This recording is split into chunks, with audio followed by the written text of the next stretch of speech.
27 বছর বয়সে যখন হন্যে হয়ে ব্যাংকে চাকরি করছেন, তখন আপনারই বয়সী কেউ একজন সেই ব্যাংকেরই ম্যানেজার হয়ে বসে আছেন। আপনার ক্যারিয়ার যখন শুরুই হয়নি, তখন কেউ কেউ নিজের টাকায় কেনা দামি গাড়ি হাঁকিয়ে আপনার সামনে দিয়ে চলে যাচ্ছে। কর্পোরেটে যে সবসময় চেহারা দেখে প্রমোশন দেয় তা কিন্তু নয়। দিন বদলাচ্ছে, কনসেপ্ট গুলো বদলাচ্ছে। শুধু বেতন পাওয়ার জন্য কাজ করে গেলে শুধু বেতনই পাবেন। কথাগুলো কেন এমন হয়? সবচাইতে ভালোটি সবচাইতে ভালোভাবে করে কিভাবে? প্রথমেই আসে পরিশ্রমের ব্যাপারটা। যারা আপনার চাইতে এগিয়ে, তারা আপনার চাইতে বেশি পরিশ্রমী, এটা মেনে নিন। ঘুমানোর আনন্দ আর ভোর দেখার আনন্দ একসাথে পাওয়া যায় না। শুধু পরিশ্রম করলে সব হয় না, আর তাই যদি হতো তবে গাধা হতো বনের রাজা। শুধু পরিশ্রম করা নয়, এর পুরস্কার পাওয়াটাই বড় কথা। Only your results are rewarded, not your efforts. Well, only your results are rewarded, not your efforts.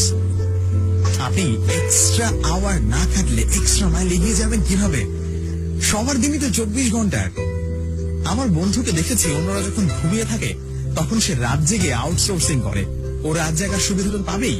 আপনি বাড়তি কি করলেন সেটাই ঠিক করে দেবে আপনি বাড়তি কি পাবেন। আপনি ভিন্ন কিছু করতে না পারলে আপনি ভিন্ন কিছু পাবেন না। বিল গেটস রাতারাতি বিল গেটস হননি। শুধু ভার্সিটি ড্রপ আউট হলেই স্টিভ জবস কিংবা জুকারবার্গ হওয়া যায় না। আমার মতো অনার্সে 2.74 সিজিপিএ পেলেই বিসিএস আর আইবি এর ভর্তি পরীক্ষায় ফার্স্ট হওয়া যাবে না। অল আউটলায়ার্স বইটি পড়ে দেখুন। বড় মানুষের বড় প্রস্তুতি থাকে। নজরুলের প্রবন্ধগুলো পড়লে বুঝতে পারবেন উনি কতটা স্বশিক্ষিত ছিলেন। শুধু রুটির দোকানে চাকরিতেই নজরুল হয় না, কিংবা স্কুল কলেজে না গেলেই রবীন্দ্রনাথ হওয়া যায় না। সবাই তো বই বাঁধাইয়ের দোকানে চাকরি করে, কিন্তু মাইকেল ফ্যারাডে তো হতে পারে না। বেশিরভাগই তো সারা জীবন বই বাঁধাই করে কাটিয়ে দেয়।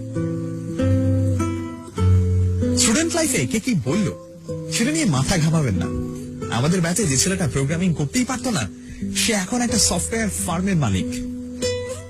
যাকে নিয়ে কেউ কোনোদিন স্বপ্ন দেখেনি, সে এখন হাজার হাজার মানুষকে স্বপ্ন দেখতে শেখায়। ক্যারিয়ার নিয়ে যার তেমন কোনো ভাবনা ছিল না, সে সবার আগে পিএইচডি করতে আমেরিকায় গেছে। সব পরীক্ষায় মহা উৎসাহে ফেল করা ছেলেটি এখন একজন সফল ব্যবসায়ী। আপনি কি পারেন কি পারেন না এটা অন্য কাউকে ঠিক করে দিতে দেবেন না। পাবলিক ভার্সিটিতে চান্স পাননি, প্রাইভেটে পড়ছেন কিংবা ন্যাশনাল ভার্সিটিতে, সবাই বলছে আপনার লাইফটা শেষ। আমি বলি, আরে আপনার লাইফ তো এখনই শুরু। আপনি কত দূর যাবেন এটা ঠিক করে দেয়ার অন্যরা কে? লাইফটা কি ওদের নাকি? আপনাকে ডাক্তার ইঞ্জিনিয়ার হতেই হবে কেন? কিংবা ডাক্তারি পাশ করে কেন ডাক্তারি করতে হবে? আমার পরিচিত এক ডাক্তার ফটোগ্রাফি করে মাসে আয় করেন 6 থেকে 7 লাখ টাকা। যেখানেই পড়াশোনা করুন না কেন, আপনার এগিয়ে যাওয়া নির্ভর করে আপনার নিজের ওপর। শুধু ওই oh shit sorry baby chatting dating দিয়ে চলবে না। আপনি যার উপর ডিপেন্ডেন্ট তাকে বাদ দিয়ে নিজের অবস্থানটা কল্পনা করে দেখুন। যে গাড়িটা করে ভার্সিটি আসেন, ঘোরাঘুরি করেন, সেদিকে আপনার নিজের টাকায় কেনা। ওটা নিয়ে ভাব দেখান কোন আক্কেলে? একদিন আপনাকে পৃথিবীর পথে নামতে হবে। যখন আপনাকে যা যা করতে হবে সেসব কাজ এখনই করা শুরু করুন। জীবনে বড় হতে হলে কিছু ভালো বই পড়তে হয়, কিছু ভালো মুভি দেখতে হয়, কিছু ভালো মিউজিক শুনতে হয়, কিছু ভালো জায়গায় ঘুরতে হয়, কিছু ভালো মানুষের সাথে কথা বলতে হয়, কিছু ভালো কাজ করতে হয়। জীবনটা শুধু হাহা হিহি করে কাটিয়ে দেওয়ার জন্য নয়। একদিন যখন জীবনের মুখোমুখি হয়ে দাঁড়াতে হবে, তখন দেখবেন পায়ের নিচ থেকে মাটি সরে যাচ্ছে, মাথায় আকাশ ভেঙে পড়ছে। স্কিল ডেভেলপমেন্টের জন্য সময় দিতে হয়। এসব একদিনে কিংবা রাতারাতি হয় না। আপনার মতো করে লিখতে হলে আমাকে কি করতে হবে? আমি আপনার মতো রেজাল্ট করতে চাই, আমাকে কি করতে হবে?